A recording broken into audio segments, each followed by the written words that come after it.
আজ সকাল সকাল উঠে তাড়াতাড়ি আমি ঠাকুরটা দিয়ে নিয়েছি, যেহেতু আজ সোমবার আমি তাড়াতাড়ি ঠাকুরটা দিয়ে নিয়েছি।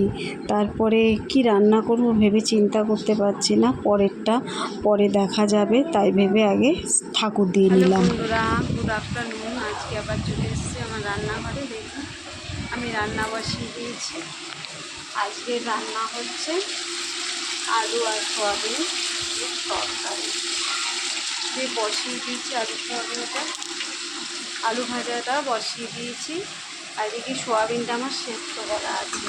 আজকে যেহেতু সোমবার আর বেশি কিছু পেঁয়াজ দিয়ে করবো না, শুধু আদা আর জিরা দিয়ে এই সোয়াবিনের তরকারিটা করবো। আর কি করব, আর করব হচ্ছে উচ্ছে আলু ভাজা।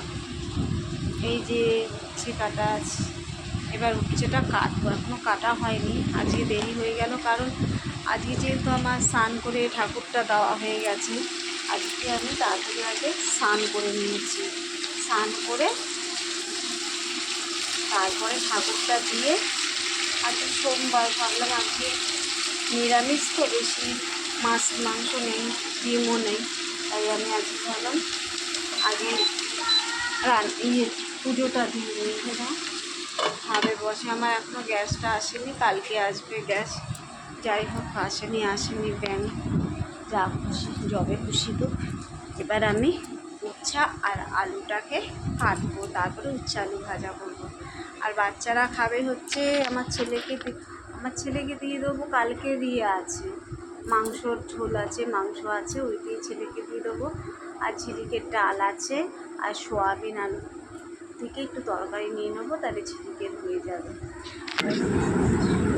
এরপর আমি ওদিকে সোয়াবিনের তরকারিটা বসিয়ে আমি আলুটা কাটতে বসলাম, কারণ ওদিকে তরকারিটা হতে থাকবে আর এদিকে আমি আলু আর উচ্ছেটা কাটতে থাকবো, তাহলে তাড়াতাড়ি হয়ে যাবে। আসলে একা হাতে সব দিকে করলে পারি না, আস্তে ধীরে আমার করতে হয়। সোয়াবিনটা হতে হতে আমার উচ্ছে আলুটা কাটা হয়ে যাবে, তারপরে সোয়াবিনটা নামিয়ে উচ্ছে আলু ভাজা বসাবো। আবার উচ্ছে আলু ভাজা বসিয়ে ওই দিকে আমি ওই ঘরে আমার যেই ঘরে আমরা শুই, বেডরুমে গিয়ে ঘরটা একটু গুছাবো, বিছনা চাদরটা একটু তুলবো। এই কাজ করতে করতে ঝিলিককে একটুখানি স্নান করিয়ে দেবো, এরকম করি। কারণ একা হাতে করতে গেলে একটু গুছিয়ে করতে হয়, নাহলে এমনিতেই আমার প্রচণ্ড দেরি হয়ে যাবে। এখন স্কুলটা ছুটি বলে আমার কোনো অসুবিধা হচ্ছে না, কিন্তু এরপর তো আবার স্কুলটা খুলে গেলে আমার ভীষণ কষ্ট হবে। আর কয়দিন বাদে স্কুলটা খুলে যাবে, তাই চিন্তা করছি এর থেকে বরঞ্চ এবার থেকে ভাবছি যে আগের দিন কাটাকাটিটা করে রাখলে তাহলে পরপর রান্নাটা করে নিতে পারবো। আর আশা করছি যে স্কুল খোলার আগে আমার গ্যাসটা চলে আসবে। যে গ্যাসটা নেই যে কি অসুবিধা হচ্ছে, তার মধ্যে একটা ওভেনে রান্না করতে হচ্ছে। ওভেন কি ইন্ডাকশানের একটাই তো জায়গা রান্না করার, সেখানে রান্না করতে হচ্ছে, প্রচণ্ড কষ্ট হচ্ছে। এই কি বলবো, ঢিকির করে রান্না করতে হবে। ভাত হবে, তারপরে নামাবো, তারপরে সোয়াবিন হবে, তারপরে নামাবো, তারপরে আলু ভাজা করবো। আর দুদিকে দুটো ধরিয়ে দিলে অতটা অসুবিধা হয় না। তাই জন্য আমার রান্নাটা করতে এখন প্রচণ্ড দেরি হয়ে যায়। এদিকে আবার ঝিলিক চিল্লায়, ওরা আবার প্রত্যেক দিন ওকে স্নান করাতে হবে, নাহলে ওরা আবার খুব চিল্লামিল্লি। আসলে সারাক্ষণ শুয়ে থাকে তো, ও প্রত্যেক দিন স্নান না করলে না ওর শরীরটা জ্বালা করে মনে হয়, তার জন্য কান্নাকাটি করে।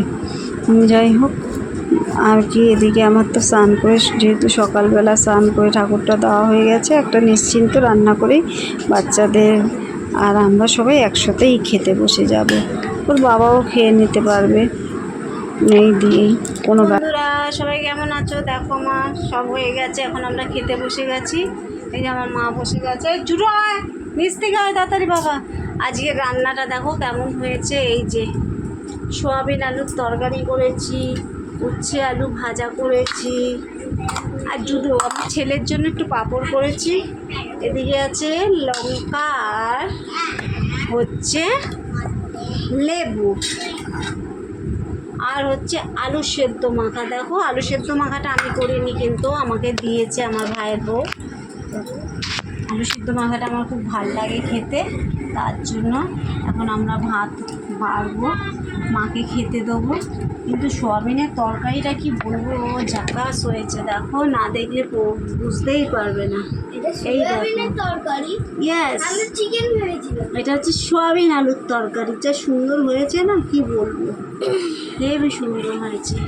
দেখেছো, আমরা এটা চিকেন ভেবেছিলাম। আমার ছেলে তো ভেবেছে নাকি চিকেন, যে চিকেন না, এটা হচ্ছে সোয়াবিন আলুর তরকারি।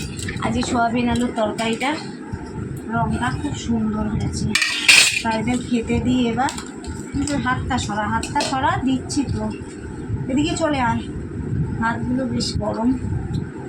মানে আমাদের এখন এত দেরি হয় যে মানুষ, আমি যে কত পাপ করেছিলাম ভগবান, তার যে আমার উল্টিয়ে গেল, তার জন্য আমার গ্যাসটা শেষ হয়ে গেছে, এখনও আসেনি।